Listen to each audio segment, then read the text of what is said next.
The Disney Half Marathon comes to a close, and I'm here at Wine Bar George in Disney Springs, catching up with my friend Starr, who completed the race this morning. You completed the half marathon this morning at runDisney.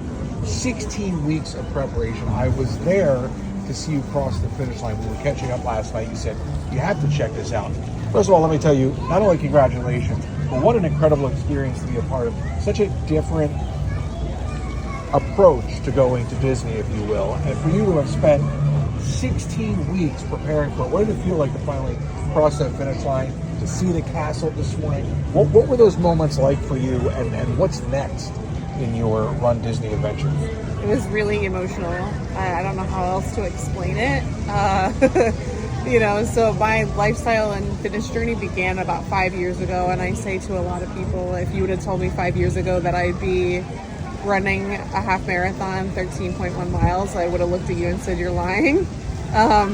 So to go through, just a major effort there and then train for this specifically was very emotional and a lot of stress on your body. And so when you have cast members from different resorts, and you're passing, backstage areas, and you're passing resorts, and people are, in their,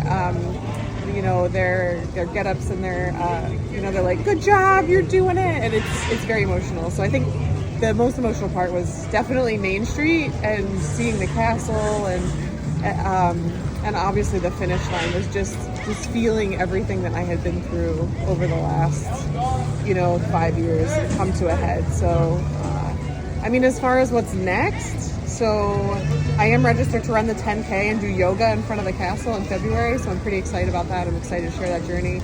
And then potentially do a challenge for the fall. So which means doing back-to-back races. So we'll see. So that would mean doing maybe a 10K and a half marathon one day after the next.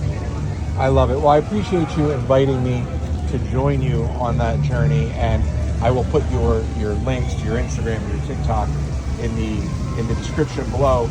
In talking to Starr, I also found it interesting. Things like leftover clothes from runners who were shedding off layers during the race were actually collected, cleaned, and donated to those in need. And in case you're wondering, we both had the steak and eggs, and it was delicious. I'll catch up with you next time.